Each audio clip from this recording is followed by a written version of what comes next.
Well, good morning, ladies and gentlemen. Why don't you grab a seat? Welcome to the Woodrow Wilson Center. My name is Jeff DeBelko. I'm very fortunate to be chairing today's discussion and session on behalf of my program, the Environmental Change and Security Program, and the Canada Institute, our partners here at the center.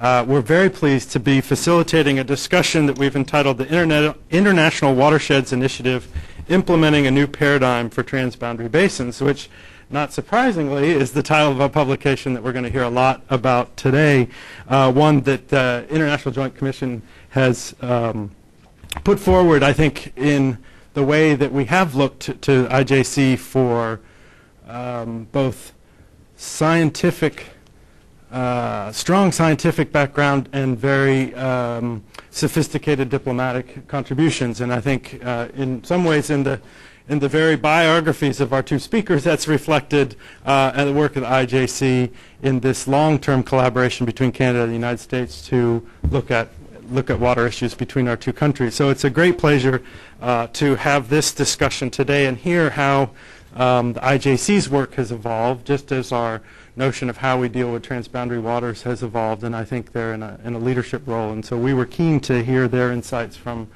this report. We have both Willem Brakel and Chuck Lawson to speak to us, two people who I think reflect the tradition of what we're trying to do here at the Environmental Change and Security Program at the Wilson Center, which is bring together the worlds of research and policy and practice. And as both scientists and diplomats, our two speakers reflect this need to speak multiple languages to really understand and grapple with these issues both in scientific and research terms as well as political terms, because obviously the issues that we're talking about are highly political. So Willem is a senior advisor at the IJC. He's a Foreign Service officer at the Department of State. In fact, is going back to Oceans, Environment, Science shortly. Coming from an ecology background and someone that you can read in the bios has really been participating at the table on these issues and bringing the science to the table. Chuck Lawson is a longtime friend of our program here that I and our program has looked to as a guide and a kind of sage observer of negotiations over water. As I think many of you know, Chuck spent 20 years at the State Department with the easy task of working on Middle East water negotiations and cooperation. And so he's a veteran of many in the room discussions on how these things work out. And so he can tell us whether it's easier or harder to move to the U.S.-Canadian negotiations from Middle East water. Probably more similarities than we'd like to acknowledge. But as you can see in the bios, Chuck has been working on these issues for literally decades from a diplomatic standpoint, but always informed by the science. We are webcasting today's event, so I'll ask when we get to the discussion that you wait for us to bring a microphone and you pose a question. But I think I'll turn the floor over to you gentlemen for a presentation. Great. Thank you very much, Jeff, and thanks everybody for coming. We want to first thank Jeff and the Environmental Change and Security Program and their colleagues in the Canada Institute as well for hosting us here. We're delighted to have the opportunity to talk a little bit about the work that the IJC has been doing in this program that we call the International Watersheds Initiative. And the important thing to us is that it really represents in many ways, as the title suggests of the report, a new way of thinking about what we do in the various basins along the U.S.-Canada border. To a large extent, in the early days of the IJC's work as laid out in the Boundary Waters Treaty from 1909, we focused on, in the various basins, the issues of levels and flows as they pertain to rivers and lakes that cross the boundary or lie along the boundary. There is a provision in the treaty that mentions pollution and that both sides commit not to pollute waters that cross the boundary to the detriment of health or property on the other side. But I would say the vast majority of the treaty really does focus on these issues of levels and flows. So what we wanted to talk to you a bit today is how our thinking in the IJC and how our work has evolved over the years to take a broader, more ecosystemic look at basins. Is that the right one? And before getting into the IWI work in great detail, I thought could give you just a little background for those who may not be familiar with the work of the IJC. As I mentioned, the IJC was established under a treaty that was signed in 1909 by the United States and Great Britain acting on behalf of what was then the Dominion of Canada.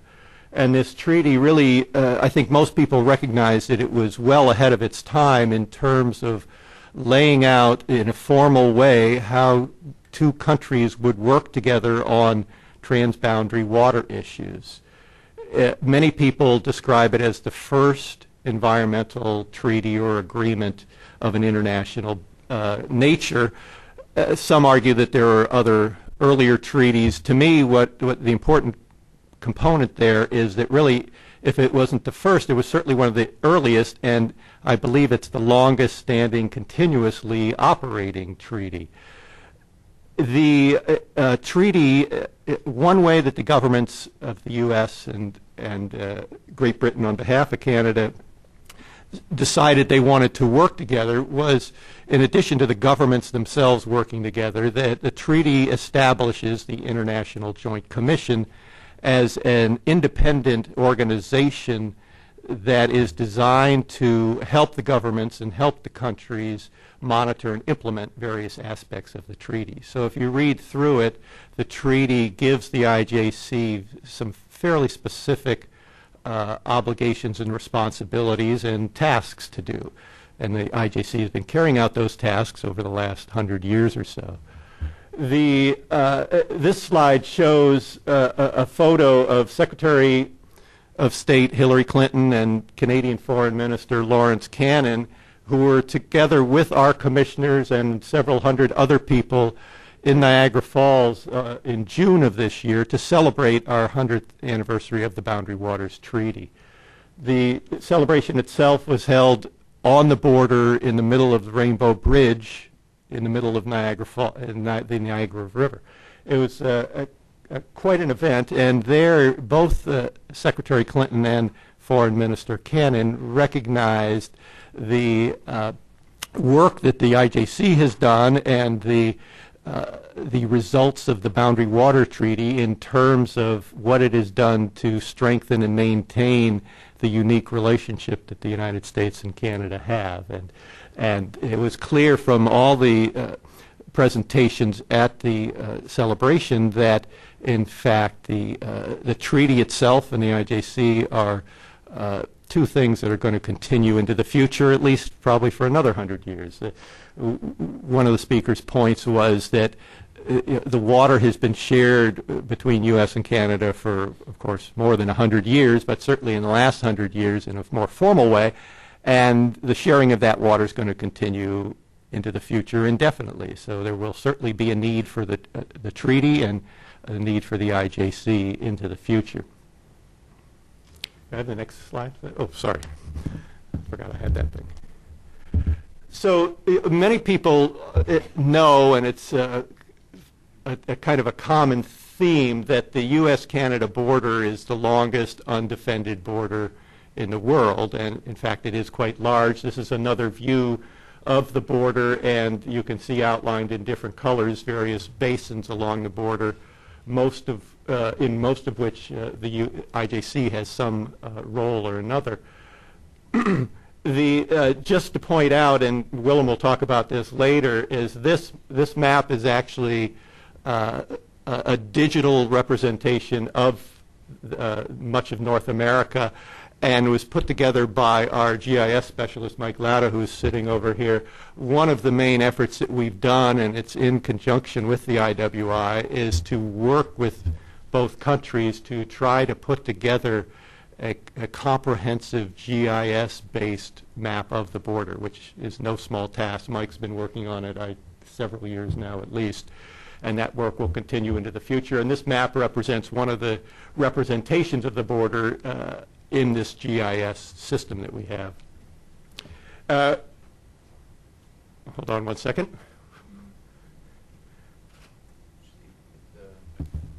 Will that, to do the video?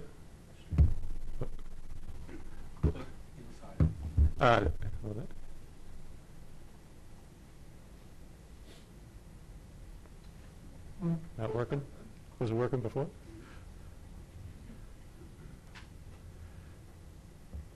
Well, this is supposed to bring up a video of the border, a flyby over the border, which it looks like we're not flying by. So why don't we just put it back on statically? The border is 5,525 miles long, starting up in the very northeast here between Maine and New Brunswick. And if we were able to take a flyby look, you'd get a little closer look at the variety of basins that we have along the border here. Of course, here up in the northeast, the flow issue is not a big one in terms of lack of quantity of water, which is different than when we go west. There's several basins here where we've got work, the St. Croix, Lake Champlain. Of course, the Great Lakes region is one big area that where we have a lot of activity. And of course, the water in the Great Lakes represents roughly 20% of the world's supply of fresh surface water. So it's a significant area for the two countries. And then farther west, we go through Rainy River, Lake of the Woods, the Red River, which is a big, has several issues between the U.S. and Canada here, and out to the west where things get drier and the issue of quantity becomes a much bigger issue between the two countries. And a part that you would have seen on the video but don't see in this static picture is the border between Alaska and the Yukon. Is a long, relatively wild, uninhabited border, but it's certainly one where there's a number of basins that cross the border, and to the extent that people in those basins would want to develop some of those resources, the IJC could get involved, although we are not very active up there at the moment. Next, I got that right? Sorry. Right. So I mentioned the length of the border as being quite significant, and it certainly shows the breadth of issues that we deal with in the IJC and that were envisioned under the treaty that the two countries would have to deal with over the years. One fact that may not be quite as well known as the actual length of the border is the fact that 40% of the border between the U.S. and Canada is actually made up of water, whether it's the lakes or rivers that are along the border, across the border, and that is some 300, over 300 lakes and rivers that either are along or across the border. That gives you some sense of the magnitude of the work that the IJC could do.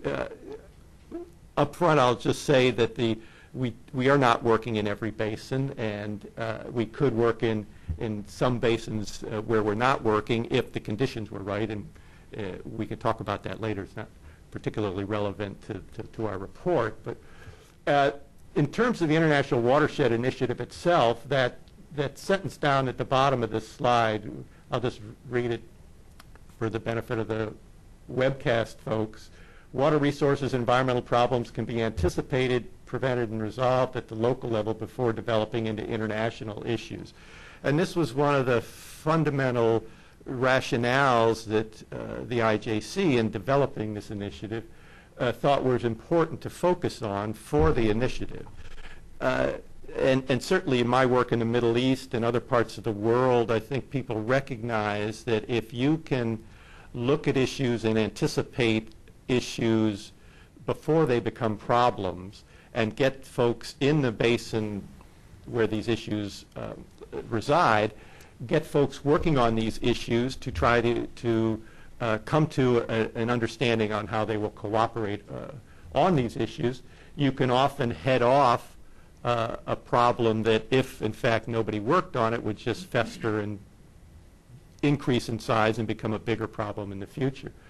So a large part of our rationale for engaging in the IWI was to try to focus more on local levels, i.e. for us that would be in a given basin along the border, and work with the local stakeholders, whether it could be federal agencies, state agencies, municipalities, NGO groups along the border, of which there are many who have interests on the various lakes and rivers across the border. Work with these groups to try to help them identify and working together with folks from both sides of the border, working together to figure out how to address these issues before they become problems. Next slide, please. Now, how the IWI actually got started was in the late 90s, the two governments asked the Commission for the Commission's advice on how the Commission might better help the governments and better help the countries meet the various environmental challenges in the 21st century that either are existing then or might come up in the future along the boundary. And all of this is in the context of what the country's treaty responsibilities are. And that's one thing that we are very careful in maintaining in terms of our responsibilities and our work, is that everything we do has to relate back to the treaty, because that's what established us in the first place. So in the late 1990s, the governments asked us to look at this issue. We came up with a report in 1997 that we called IJC in the 21st Century, and in it was the seeds of the idea that it would be useful for the IJC, as it was working in these various basins along the border, to take a more ecosystemic, basin-wide view of the water issues in whatever the basin is.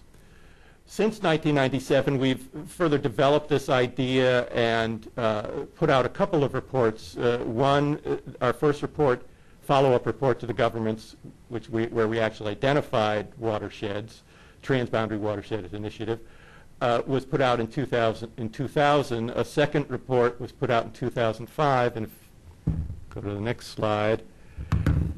We just put up here a couple of the recommendations from this is the recommendations from the original report. And you could see where we identified that that rather than just looking at a basin and looking at the issues in a given basin on a localized level, and as I said in the beginning, largely what we had done in the early days was just that. The governments would come to us and say, we want to build a dam on a river that crosses the boundary. And one of the responsibilities under the treaty was that the IJC would study the project and determine if and how that dam or other structure could be operated to minimize negative impacts across the border. And if we decided that the project could operate in some way like that, we would issue orders of approval, and then the dam operator, once the project was built, would have to operate the structure according to our orders. So it was a very focused view on the river or the lake along the border. And so in our 1997 report, we recognized and said, that may not be the best way to look at things. That rather than looking at a specific dam in isolation of everything else that's happening in the basin, it would be useful to take a more integrative approach and looking at all aspects of the ecosystems in a given basin. And one thing that by way of background for those not familiar, when the IJC issues an order for a structure on a river, let's say, we also set up a board that monitors how that structure is operated, so that we can be assured that whoever is operating the dam, whether it's a governmental agency or a private operator, that the dam is being operated according to our orders. And so these boards originally, their main and only focus was the operations of that dam. So in that last bullet on this slide, you see where what we're suggesting is these boards, again, take a more expansive view on how that dam should be operated, but in the context of all the other ecosystem kinds of issues that might be relevant to that basin. Next slide, please. Now, this is from our second follow-up report in 2005, and these are the recommendations that we provided in that report and that we, in fact, have been trying to implement since then. these are fairly self-explanatory, but again, asking our existing boards to widen their scope, widen their vision a little bit, to look at broader watershed-wide issues from a systemic perspective. A key element of all the work we do is outreach and engagement and cooperation with all the stakeholders in a basin. So we want to make sure the boards would expand their outreach and cooperation to local stakeholders. And also in terms of all the stakeholders and our boards, try to develop a common vision on a more basin-wide level. In terms of the science that Jeff mentioned earlier, we wanted to help the boards get a better hydrologic understanding on a basin-wide basis. And then, as I was in that first slide talking about the IWI, we wanted to help create the conditions by doing all these things just mentioned that could help resolve issues at a local level and resolve them before they became big problems. Next slide, please. So the sum total of where we are now, we have put in this latest report to which Jeff referred, and there are copies sitting out on the table outside the room here. This was a report that we issued earlier this year.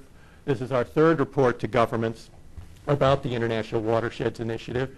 And as the subtitle suggests, we think that this is a new way of looking at transboundary basins, and this is a new way certainly for the IJC and the way our boards in the various basins are starting to approach issues. And as Willem will describe in a minute, we think we've had some successes here in terms of working with specific of our boards as they take this broader approach to how they will look at their basins. And I'll turn it over to Willem now, who can go through some of the details of what's in the report and kind of our current work and where we see this thing going in the future. Thank you, Chuck. We want this to be a conversation and a discussion, not just talking heads. So I just wanted to touch very briefly on some of the points in the report that many of you have before you now. And it's also available on the web at www.ijc.org. And we encourage you to look at that. There's also additional information. I should also mention that this is really very much a group effort, and it's very much a binational effort. By happenstance today, we have only the U.S. section of the IJC represented, but we've really been working very closely, integrally, seamlessly with our colleagues in Ottawa and Windsor on this. And a number of our staff from the U.S. section are here today. We've already mentioned Mike Lada, our GIS expert. Frank Bavacqua, to his left, is our public affairs communications advisor.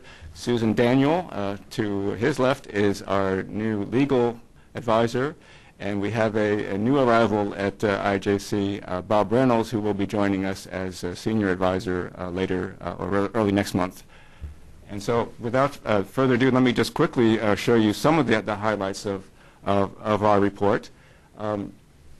The IJC identified 4 basins which we thought would be appropriate pilots to really test out the notion of a more of an ecosystem approach. And those are, from east to west, the St. Croix River, right on the border between Maine and New Brunswick, Rainy River, Rainy Lake, that area, close to the Great Lakes there, the Red River, and finally the Souris River.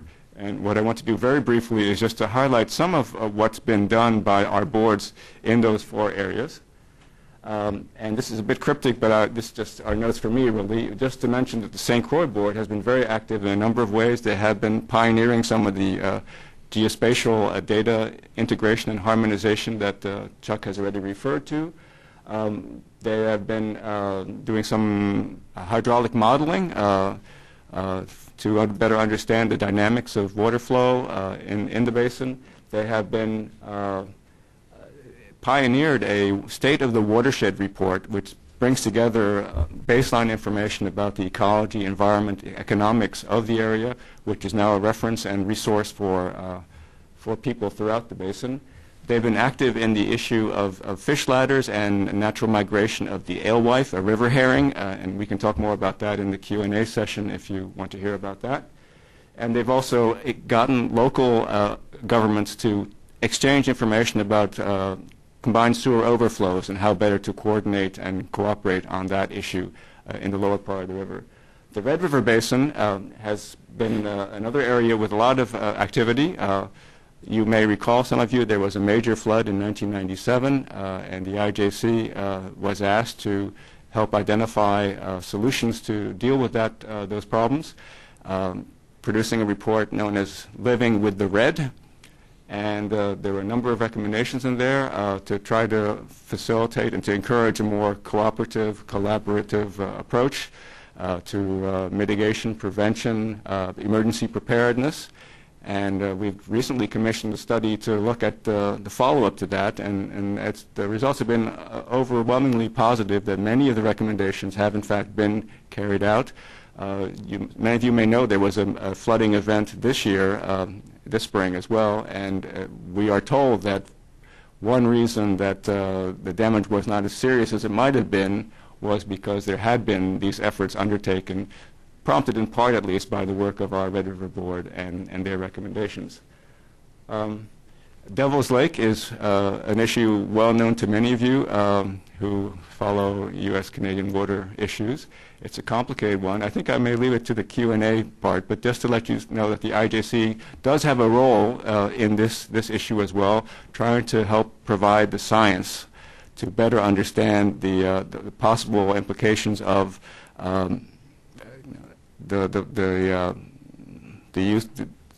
the outflow of water from an enclosed lake that may have, where there is the potential at least for fish parasites and pathogens that are not normally part of the Red River system to become introduced by an engineering project. And we can talk more about that if you like. The Rainy River has had some interesting work on the issue of managing hydropower dams. And normally, hydropower generators like to generate the power when they need it, when their customers need it.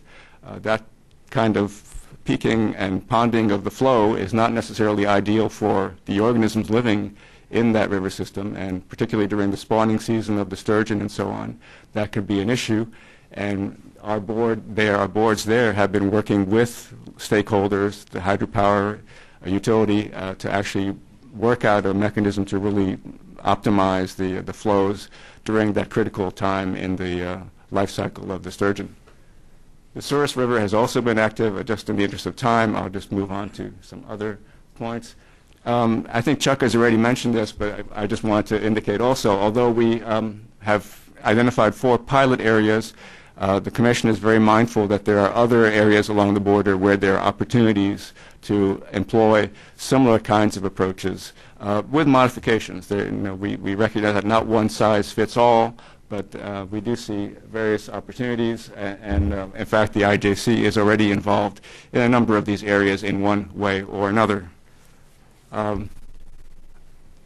Moving on very quickly, I want to mention something that Chuck has already touched on, and that is the issue of data harmonization. This might come as a surprise to you. It certainly was a surprise to me when I first became involved in this. But in this age of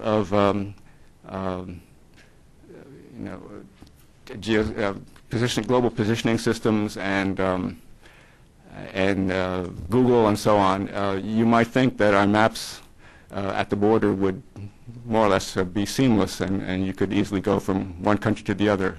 The reality is quite different. Certainly when you start looking at a useful scale, where land use planners and managers might want to look at maps, if you want to look at an integrated fashion at a transboundary basin, you run into trouble very quickly. And so one of the things that we have done as a commission, originally on a pilot basis in the St. Croix Basin, was to try to bring together all the various holders of data, provincial, state, and federal, to try to harmonize those maps. And here you see on the slide a representation of some of the data layers. One of them is the hydrography, the actual network of streams and lakes. One is the catchment areas, or the basins, the containers. and the other one is the elevation shown in a color scale. And although we started at this from the bottom up, we quickly realized that you really also need to involve the federal players because they are the ultimate stewards of the data. USGS, the U.S. Geological Survey, maintains topographic maps and other maps of that sort for the U.S. Natural Resources Canada and Environment Canada have a similar role on the Canadian side. And so we created in 2008 a Transboundary Hydrographic Data Harmonization Task Force where the different agencies actually come together and work out ways to better deal with these issues, basin by basin, sub-basin by sub-basin. And the map you see there is basically the swath of areas where, and the green-colored sub-basins are the ones where that harmonization effort is actually being negotiated. These things are, people come together, discuss these, and then the draft interpretations are sent back to the two national governments for incorporation into their respective databases. One reason, and Chuck has mentioned it, is that we are very keen on the International Watersheds Initiative is because we see that there's a new set of issues out there that the IJC, that the two governments really need to come to grips with. One of these is climate change. And although many of you, we hear a lot about climate change these days, a year and a half ago it was not quite so much of an issue when we were talking to our boards about it. But so we tried to flag this issue as being particularly important.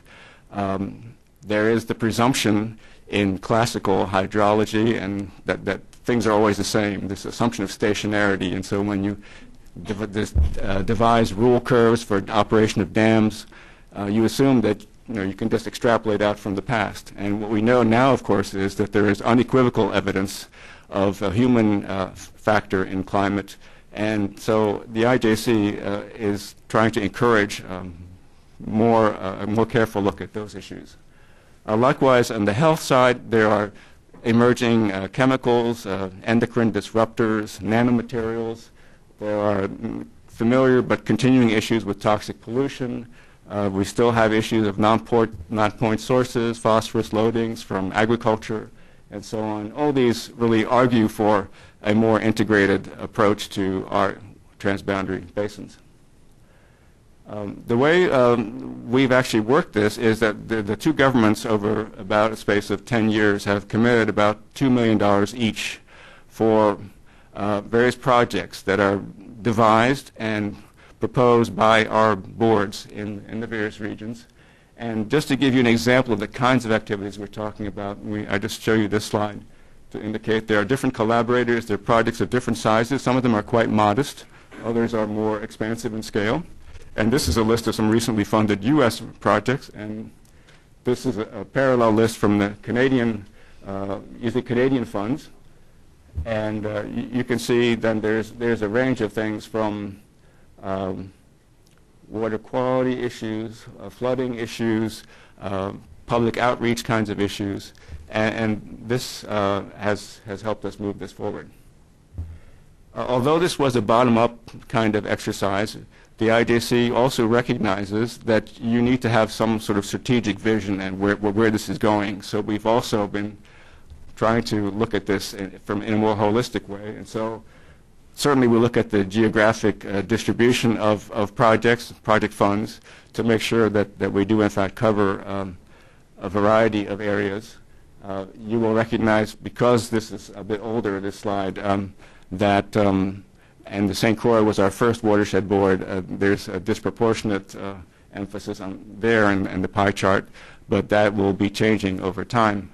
We've also tried to look at this functionally and sort of codify the work that's been done by activity, and you will see a number of categories there that we've been using.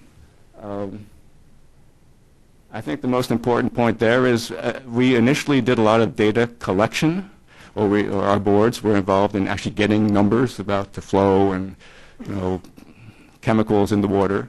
But our aim over time is to increasingly encourage a more analytic approach with modeling and so on to really understand the functioning of the ecosystem as opposed to just collecting facts. I mean, there are already agencies on both sides of the border that have the role of collecting the basic statistics and so on and basic data, but we think our boards are better served when they really begin to look at the functionalities here and the relationships.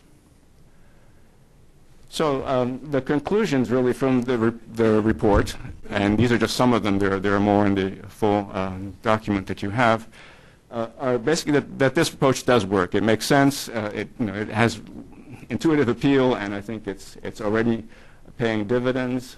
We've already said that there are emerging challenges which make it all the more necessary to take an integrated approach to the basins.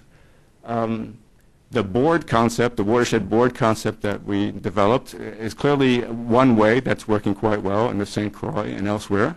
At the same time, we recognize that that model may not be appropriate everywhere, and so we are also looking at other ways, other places where some sort of an ecosystem approach can be stimulated with other mechanisms, using other partners, and so we remain open to that possibility.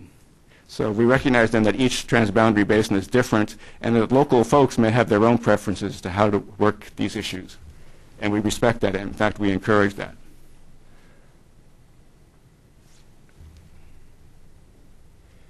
So the Commission concluded its report with a series of recommendations directed at itself, at the boards that we have out on the basin, on the border, and also to the two national governments. I just want to recap some of those points very quickly.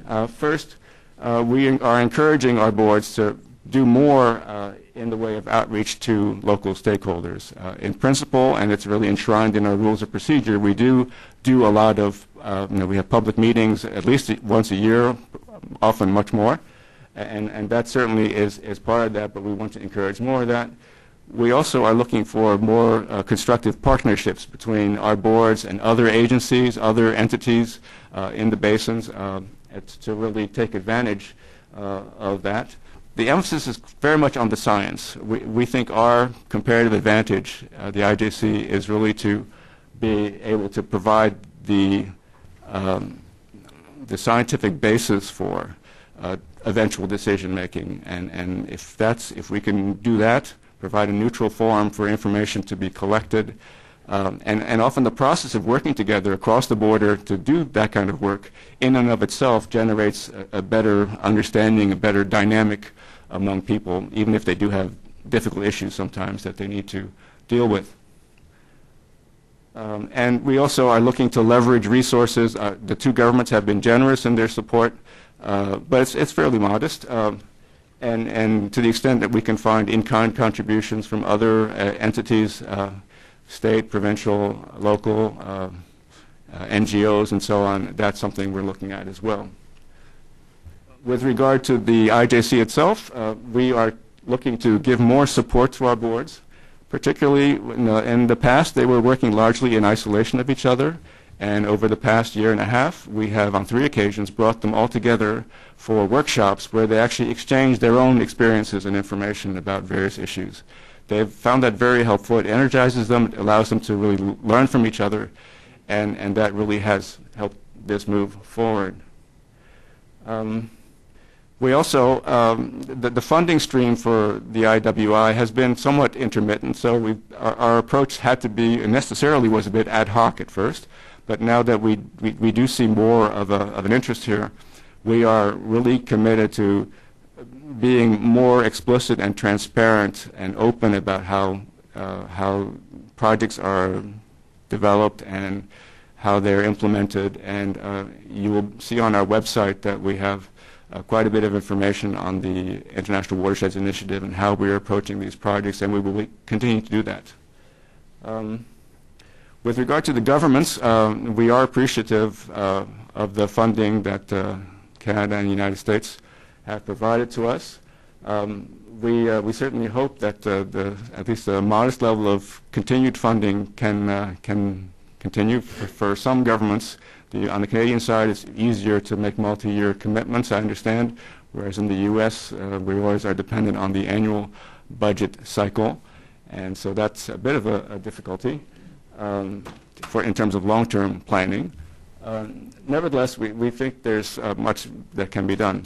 We also really encourage the governments to take more of a role in some of the policy issues and provide us, the Commission, advice. Some of the issues that we are dealing with transcend the particular basin there and really have broader implications. And we also are pleading for more of an involvement by some of the technical agencies on both sides, Environment Canada, EPA, and so on.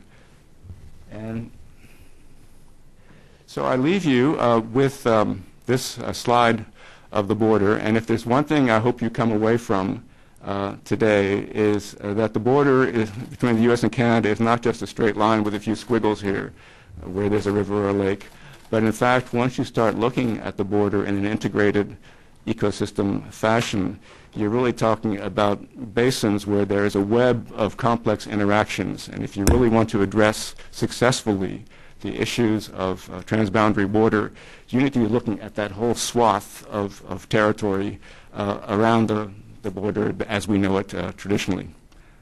And at this point, we'd like to open it up to discussions and questions. Thank you. Terrific. Thank you very much, Chuck and Willem, for both setting the context, Chuck, in terms of kind of where we've come from, so that we can better understand the differences of the approach for the ecosystem, emphasis on the ecosystem approach, and Willem giving us the details on how you're doing it. So we'll move to discussion, and I have colleagues with microphones. I'm going to actually take a chance to do the first question. And Chuck, as to one of the first things that you said, which is the experience that you've seen and IJC has seen in terms of getting ahead of the problem, in part because you are doing the research, you are science-based, and flagging for the local folks, this is a problem, and getting started. Whatever political level we're talking about, typically the problem is that they're reactive rather than proactive, and so that takes the problem to motivate action. How is it that you are seeing the success, and how is it particularly that you're making the case to local decision makers that they need to act and get ahead of the problem, rather than the typical, well, wait until it's in my inbox as a crisis and my constituents are calling me, then I'll come back and ask you what I should do or should have done a couple years before? I think part of the answer is what we've talked about here, where we have been encouraging the boards to increase their efforts to reach out to all the stakeholders.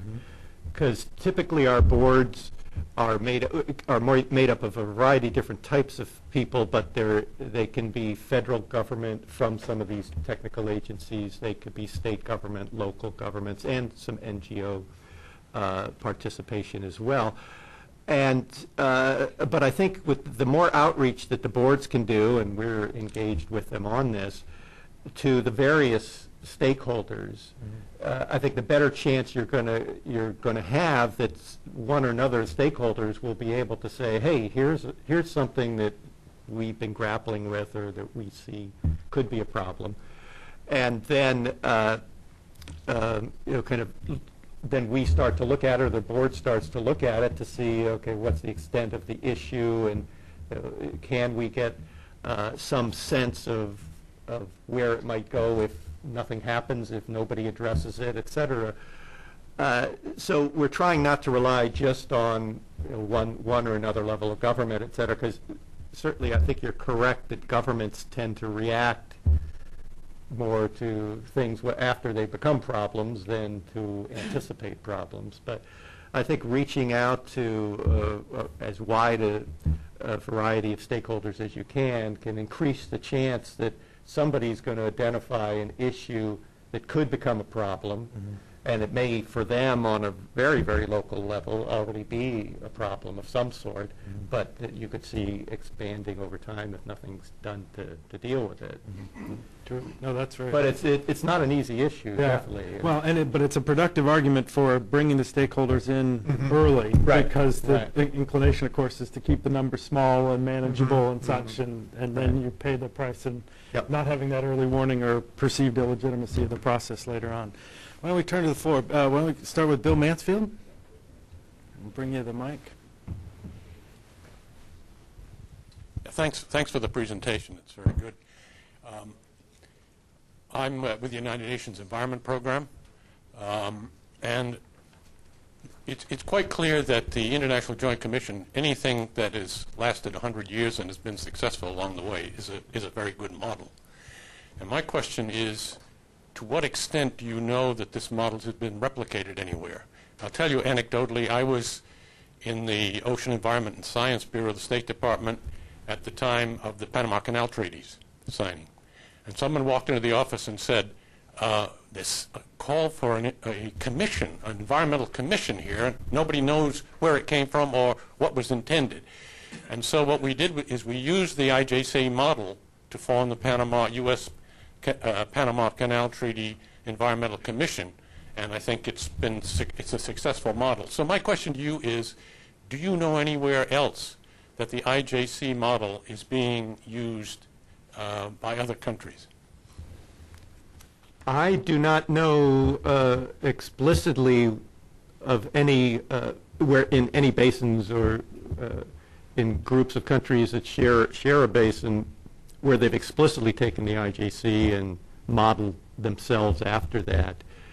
As Jeff said in the beginning, I worked in the State Department for 20 years on Middle East water issues, and one of the things we tried to do was bring Israeli and Arab water officials and experts together to work on different issues, and I was involved in the negotiations on the Jordan River Basin, et cetera.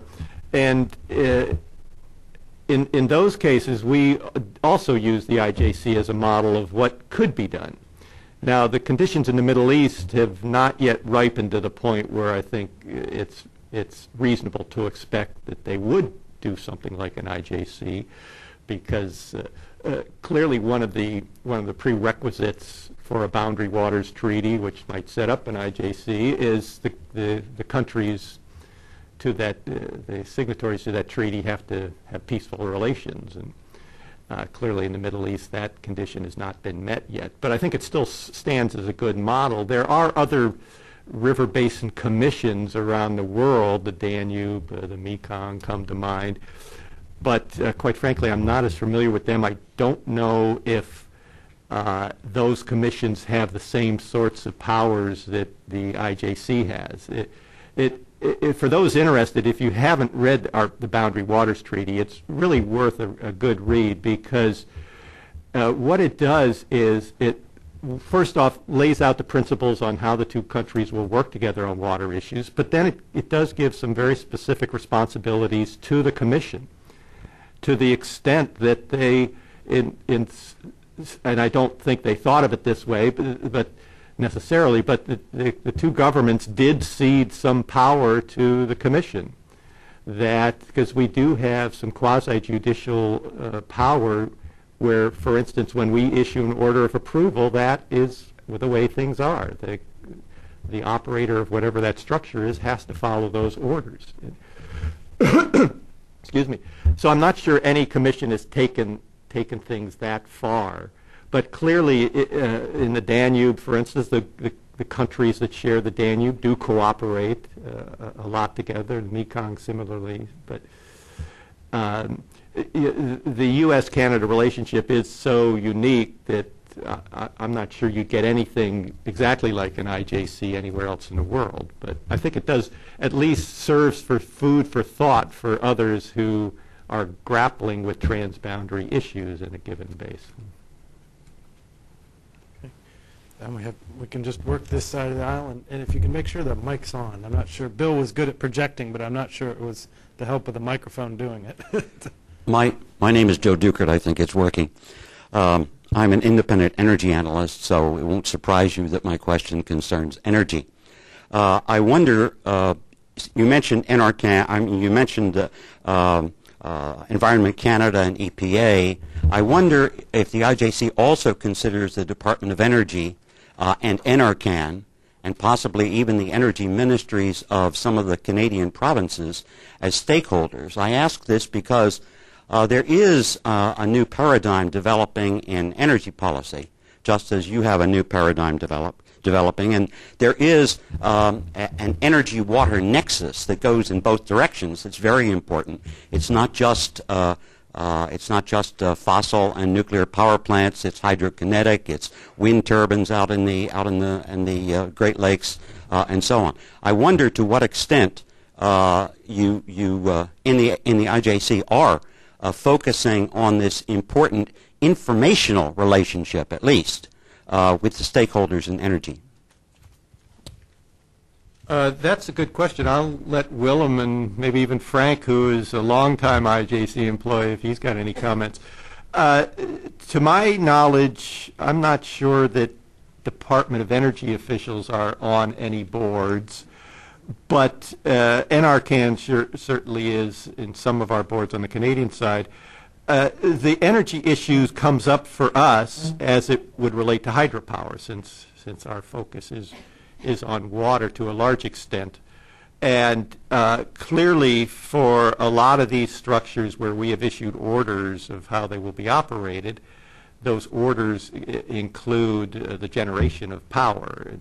And so to that extent, the energy issues certainly are part of what our boards deal with and what we have to deal with. And in that context, it's typically the balance between, and Willem was alluding to this, the balance between how much energy can these structures produce, balanced or offset by what are the environmental impacts of producing all that energy in terms of flows in the river, et cetera. I don't know if you had... You've been doing hydro for 100 years. Yeah. I meant some of these other interconnections. Well, our board members serve in their personal and professional capacity, and many of them are have a parent agency, a home agency, and as has been mentioned, it tends to be the Army Corps of Engineers or U.S. Geological Survey or a state or provincial sort of environmental department or agency. But a lot of what we do really it's more about the building of relationships. For instance, the dams that we are over which we have responsibility also have other national processes. For instance, the Federal Energy Regulatory Commission has its own process for approval, and so that is going on in tandem with, in parallel with what our boards are focusing on. And so there are more interactions there. There may not be as explicit as they might be, but there certainly is that broader focus that we're trying to, and certainly as we go more to the to an ecosystem approach, the difficulty sometimes becomes where you draw the line. On the East Coast,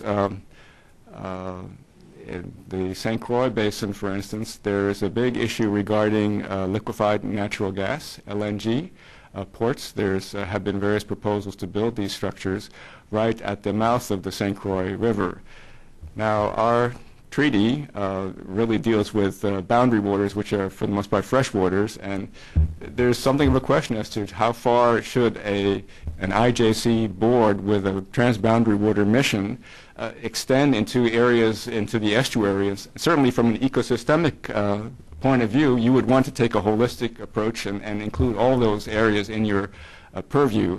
But I think clearly there needs to be some ability to draw a boundary there in terms of what is reasonably part of something that an IJC entity can pursue and what is more appropriately handled through other mechanisms. And you know, our governments have many ways of interacting with each other, and there are bilateral agreements between the various technical agencies. So a lot of this is going on in other fora, but perhaps not necessarily directly within the IJC context. Terrific. Gentleman here, and then we'll work the other side of the room. Yeah. Specifically in the Detroit-Windsor area, I'm wondering if there are any flooding risks or what the environmental risks in that area. I've been in and out of there a number of times, and I've just had a curiosity about the flooding risks there. And I've read about risks a little bit further upriver related to environmental issues. And if you could let us know who you are, sir. Oh, my name is Thomas Russell. I'm a federal employee, but I'm here because I'm interested in Canada-U.S. relations. Good. That's what we want. I'm not terribly familiar with the Detroit-Windsor issues. I don't recall hearing much about flooding issues. I'm looking at Frank since he has more history behind. Mid-1980s. I mean, it is a critical area in several respects. One is because the that area in the Detroit River separates two of the Great Lakes, and so there's a lot of issues with the flows going downstream. The other issue where Detroit-Windsor has had a role in some of the things that the IJC has been dealing with has to do with air quality, if I recall correctly, where that's a big industrial area, and there were concerns about air pollution. And interestingly, the government's, in a subsequent agreement, there is a U.S.-Canada air quality agreement where they gave, the governments gave the IJC a role in monitoring air quality across the border. And I think there was a specific reference, wasn't there, to Detroit-Windsor area in air quality as well? So that we have had roles in different areas. There are different issues when for that area of Detroit-Windsor. But there were floods in the 80s. Water levels were at record highs in 1985 and 86. And in that area, as elsewhere in the Great Lakes, there were considerable flooding problems. Terrific. Back there in the corner next to Ken. Thank you. Harlan Cohen, IUCN, International Union for Conservation of Nature. Just as an aside, there is a UN Economic Commission for Europe convention on transboundary waters and lakes.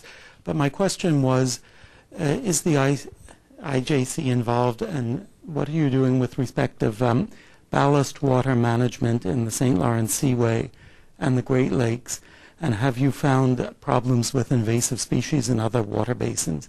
Thanks. The IJC has been heavily involved in the alien invasive species issues, in particular with regard to the Great Lakes, and ballast water is clearly one of the big sources of invasive species. We have been urging the governments to try to get a handle on this issue. To date, there are, at least on the U.S. side, I'm not sure about the Canadian side, there are no federal standards for ballast water, and as a result, each state has started to try to implement its own standards, and this, of course, can lead to a lot of confusion when a ship comes in and into the Great Lakes and ends up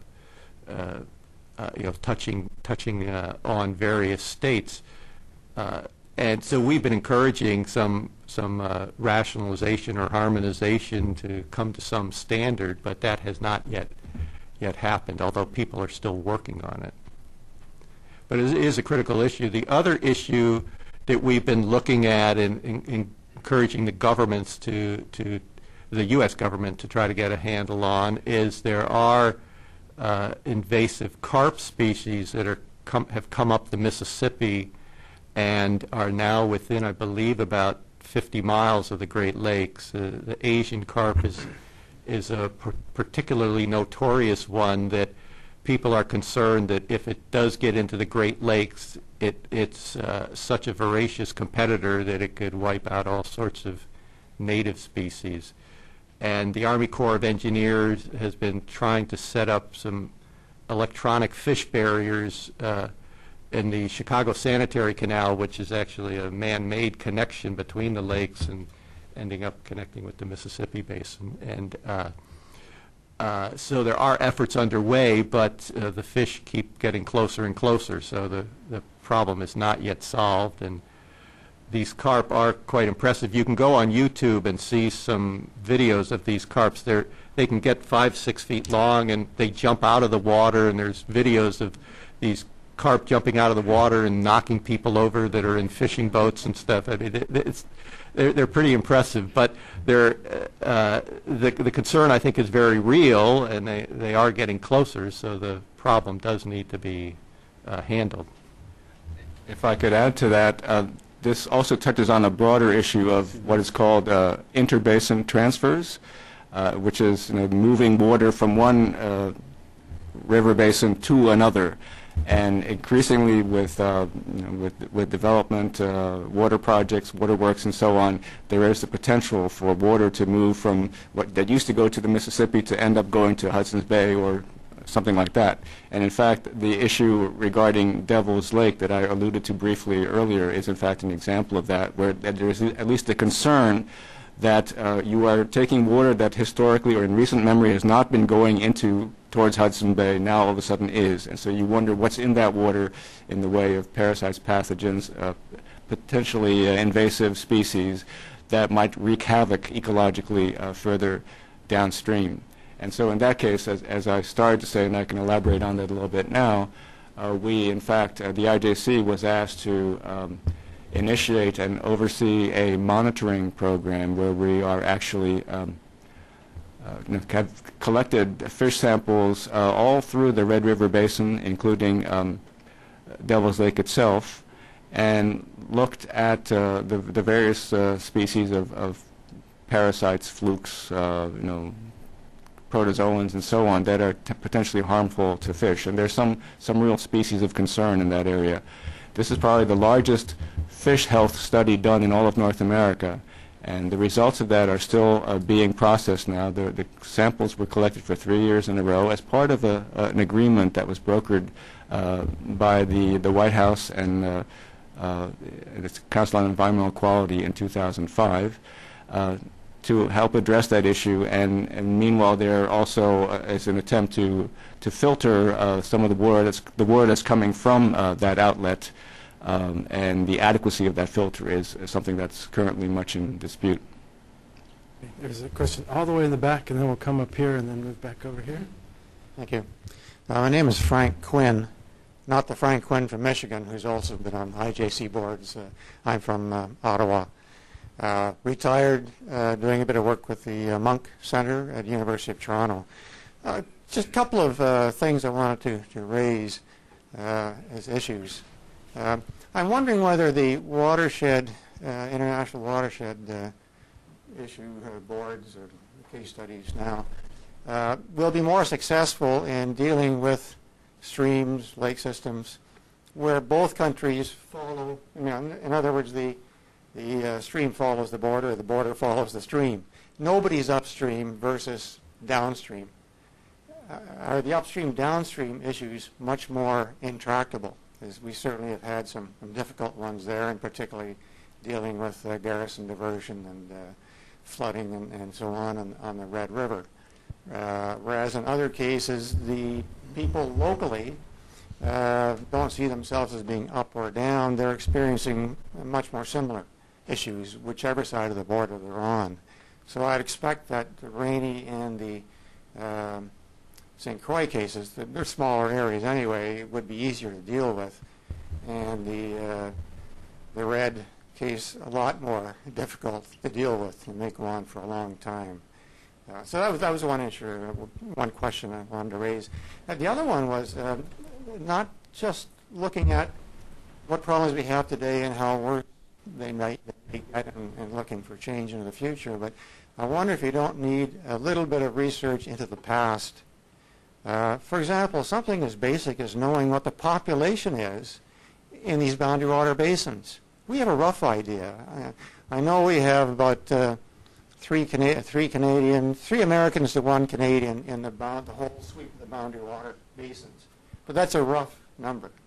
And I don't think anybody has really a good fix on that. We make estimates with the Great Lakes because so much of the population's in that greater basin.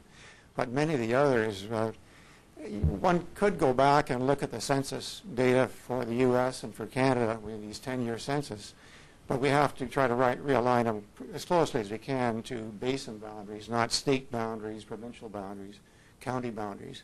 And I haven't seen any good data on that. That's a very basic thing. I haven't seen good data since 1980-81. So it's a bit more difficult trying to get some of this information. And then the other example I was going to give in terms of importance of history, the difficulty between North Dakota and Manitoba at the present time over the Pembina River. The Pembina rises in Canada but flows into North Dakota, and the problem seems to be when it's coming back to Canada. There's a line which is not only the border but a structure that's been built along it, which in Canada we refer to as a road, and which American farmers think we're maybe right. We put it there to stop getting water during flood period from flowing into Canada. So they call it a dike, we call it a road. And miraculously, around flood time, that dike and its little openings here get plugged up with hay bales for a brief period of time. But as somebody's pointed out, this problem goes back some decades to illegal diversion activities upstream in North Dakota, which, for the benefit of farmers, throws that water into drains. They reach Canada more quickly. And we've got our own drainage problems in Canada. And so we say we need to take some activity. We don't want, and I experienced the same thing on the Roseau tributary of the Red from the other side, on the east side. So that's a very difficult upstream, downstream situation. But a lot of it's wrapped up with drainage as well as the periodic heavy floods that come through. Great. Thank you very much. Why don't we give our folks a chance to respond?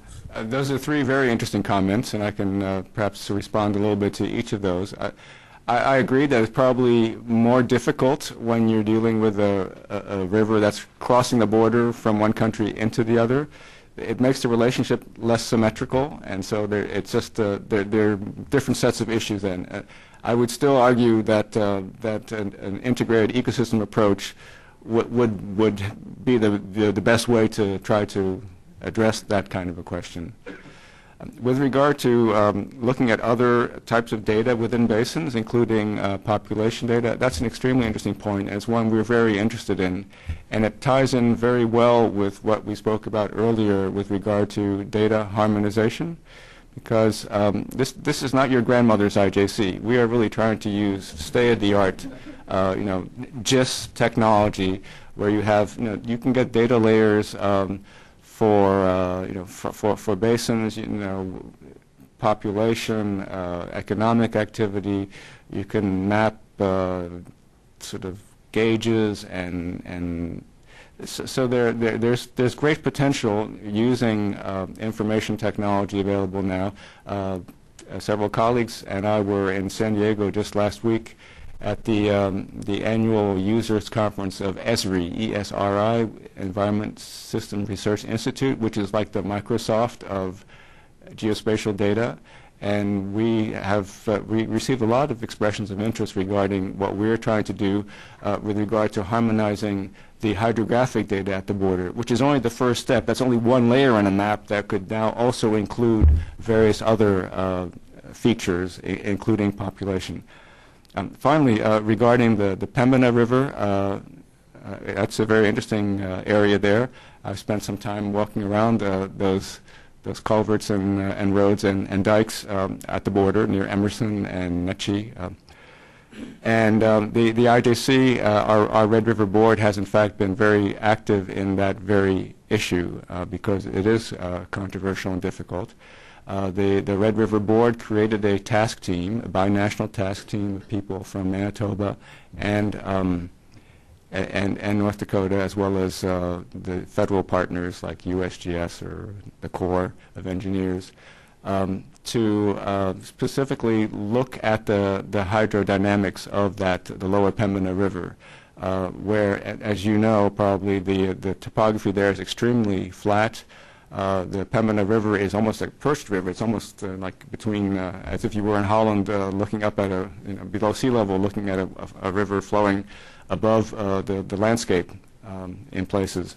So there are some real issues there, and the way we have sought to address that is to encourage, first of all, more accurate information on the actual elevations and path of the river, the bathymetry of the river, and using that information to actually model the dynamics of the water flow during a flood event, trying different scenarios and also testing what would happen if you closed this dike off or if you opened that culvert.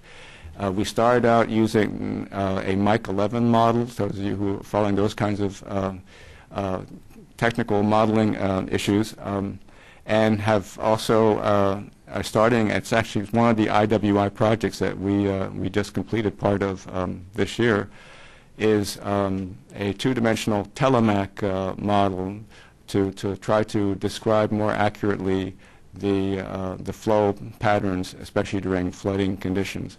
So in that way, we feel the Commission is able, by providing the objective engineering and science background, that will give policymakers the tools they need to make the kinds of decisions they need to. Mind you, I would like to say that we're big believers in presenting the science and getting the information out there, but I think it's also very much a reality that having the science isn't enough. When people have long entrenched views about issues, when they witness things in their own backyard that they feel strongly about, it's very hard to really just to present a scientific paper and to be credible. And so one of the things we always wrestle with at the Commission is how to take the information, the scientific information, and present it in such a way that it really allows people to move forward. And I think a lot has to do with the other aspect of all this, which is trying to build the right relationships across the border. If you've been working with folks from across the border on a variety of issues, some easy, some non-controversial, then when a difficult issue comes up, you already know each other, you already have a relationship, and so dealing with something that's uncomfortable is a little bit more manageable, and that's been our experience, at least, in our boards along the basin, along the border. Yeah, I just had one other comment on the first issue you raised. There's actually a third condition that we see in at least a couple of our basins. You mentioned rivers that flow along the border, and then there are rivers that cross the border, so that you've got an upstream, downstream type of relationship. There are also at least a couple of rivers that cross the border more than once, so that the U.S., in the case I'm thinking of, is both upstream and downstream. And so this gets back to Willem's issue that each basin is different, and you have to look at the conditions in a given basin to try to figure out how best to address the various issues in it. We have about 10 minutes left and a number of questions, so what I propose that we do is we capture all of them and then give you a chance to respond. So Kaylee, if we could come down here to the middle and then move up the side over here. So it's right here, the gentleman in the front. Yeah, I just wanted to hear more about the climate change part of the presentation and what kind of data you foresee you are gathering around dealing with climate, and you foresee gathering more. Do you foresee that becoming a much bigger part of the work you're doing in very quickly? And then also another big thing that people are worried about with cross-border conflict issues is water usage, population rise, and I know you talked about gathering population data. So if you foresee those being really big issues that get bigger faster, and what kind of data you're gathering on that. And if you could tell us your name, please. Oh, I'm sorry. I'm John Mueller. I'm with the World Watch Institute. Terrific. Thank you. Let's just move right up the line here. Hi, my name is Jen Rivers. I work at the Foundation for Environmental Security and Sustainability. And my question gets back actually to Chuck's earlier comment. You mentioned anticipating and solving problems at a local level. So related to that, how are you including the input from NGOs and civic organizations that maybe are representing First Nation groups or that are representing a specific water basin or something like that? Stay right there, and then we'll get you in the back and come over here. Federico Sammartini, U.S. State Department. IGC's focus includes much, is very scientifically based. And Willem, you mentioned some of the challenges associated with communicating those the science base behind your decisions. And I was just wondering if the IGC had ever considered engaging an organization like the National Academy of Sciences that, that's their bread and butter. Okay, well, you're taking that one to the back. Why don't we go to that one right there? Hi, Amanda Chu with the World Watch Institute. Chuck mentioned earlier that there are a lot of basins that the IJC is not working on currently, and I was wondering if you could expand on that. Are there any plans for IJC to kind of work in that direction, or are there any particular conditions that make a basin favorable for IJC work, or any particular constraints besides funding and the normal things like that? Thanks. Terrific. Okay, the gentleman in the back. Hi, my name's Mark Heller. I'm a reporter with the Watertown Daily Times in New York. I wonder maybe if you could talk a little bit more about how the initiative that you all are addressing today meshes with your regulation plan for the St. Lawrence River and Lake Ontario. Is it possible to talk about one without talking about the other? Okay, and then I think the gentleman in the back, and that should give you guys a full menu of things to chew on. Hi, my name is Dan Wilson. I represent a Toronto-based company called Montico, which is a green tech company. I guess my question is, are there any, can you describe any joint programs that you may have for stormwater capture and treatment for things like, I don't know, sediment, hydrocarbons, phosphorus, but it's really focused on stormwater capture and treatment? Okay, I think we've got everybody's questions on the table. Well, Chuck, you want to divide and conquer? I'll start I a guess few. we'll start at the beginning. You want to start with the climate change? Yeah, I'll start with some of the more specific ones maybe, and Chuck can do the big picture stuff. That's what he's here for. On climate change, the IJC is not a research institute. We're not an implementing agency. We're really just there to help the two governments work at the border. And so our role, we see it as to make sure that our boards that are active, worrying about issues in a basin, have the full range of information. I mean, there are other entities in both the Canadian and U.S. government and the IPCC that are doing the heavy lifting in terms of the serious work. So we are just, and the problem is translating some of these global models into what's actually happening at the scale that you need at the border. And that work is starting to be done. We've done some of that in the Great Lakes as part of our other studies on levels and so on. But that's not, that's really something that others will be doing that we hope that our boards can be using. And likewise with some of the other, a lot of this information is already out there. There are other entities that are collecting population information, outfalls, and so on. And so I would put it that way. Yeah, let me just add one thing. Willem was referring to one study board that we have. We do have a study board that we call the Upper Great Lakes Study Board. And there's a structure here that controls flow out of Lake Superior into Huron, Michigan. And that structure is, what, 40 years old, roughly, maybe? So when did it come into? Anyway, we're undertaking a study now to look at the range of issues related to the levels and flows here to see if it might be beneficial to modify how the structures here operate in terms of flows out of Lake Superior.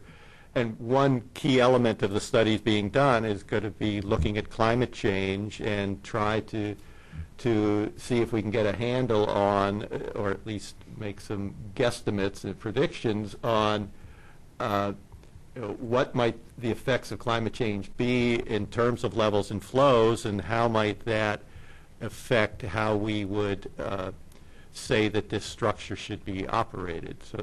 So that's a specific case for one area along the border, and I think that's how we're going to operate in terms of climate change, is basin by basin, rather than trying to take a big swath, because as Willem said, we don't do research just for research's sake. Whenever we're doing a study, it's for generally a specific issue like the Upper Great Lakes.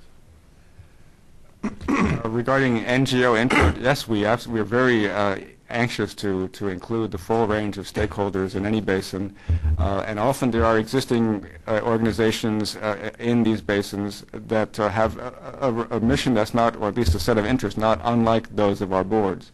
And we try to work with them. For instance, in the Red River Basin, there is a Red River Basin Commission as well, a binational entity, which is more politically connected, but it has a slightly different focus. But we often, actually, we had our annual meetings back-to-back in Winnipeg last January. So we do try to do that to the extent that we can. With regard to the credibility of scientific work, I think, thank you for raising that point. That's an extremely important one, and we're very sensitive to it. And often, and Chuck may want to elaborate on this, but when a study is done, the peer review of that study is often an extremely important step in terms of its credibility. And we have, in fact, used entities such as the National Academy and so on to provide that independent sort of professional sort of second look at the information to make sure that the results are indeed credible and stand up to scrutiny. Where are we not working along the border? Yeah, there are a few basins where we have not done much or any work, and this gets back to how the IJC operates. Under the treaty, the government has several ways that they can ask us to get engaged in a particular area along the border.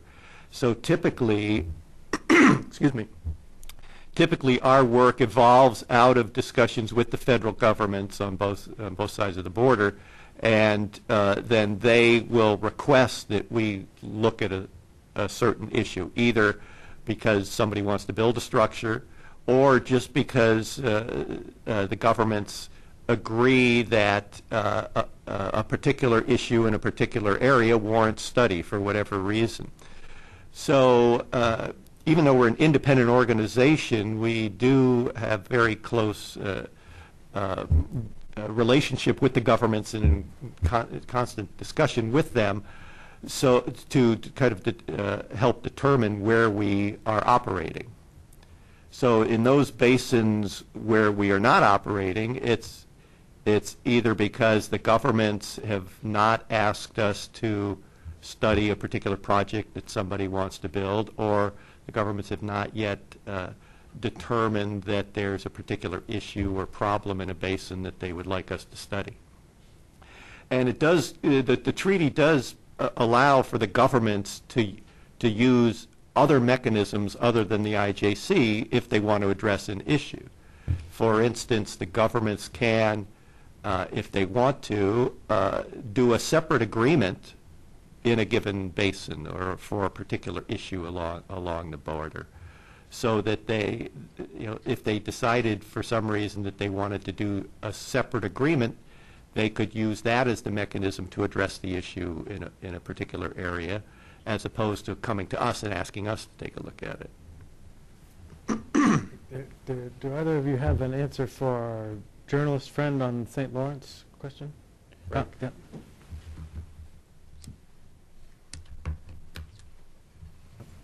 If I could just make one comment that really touches on so many of the issues that have come up today: NGOs, climate change, new forms of energy projects. Under the treaty, when we've approved projects, as has been discussed, the IJC has looked at putting certain requirements on the operation of that project, and those were very much based on the period of record of levels and flows that existed at the time, and also the impacts on the interest as they existed at the time. But as we've all seen, as time goes on, the interests change. We see more extreme levels and flows, and we also have an inkling of impacts that climate change, changes that can bring as well. So one of the initiatives that came out of this look in 1997 was to systematically review all of these orders of approval for different dams along the boundary. And as Chuck mentioned with the Upper Lakes, and as Mr. Heller raised with Lake Ontario St. Lawrence, there have been studies that have involved the NGOs extensively and done a lot of some of the basic assessment on impacts of climate change. And one of the issues that this raises is how do you deal with interests that change over time and our knowledge that changes over time. And that's a very difficult issue, but one of the ways we're trying to address that is to build adaptive management into the new orders of approval and set up monitoring over time and periodic review of how those projects are operated over time.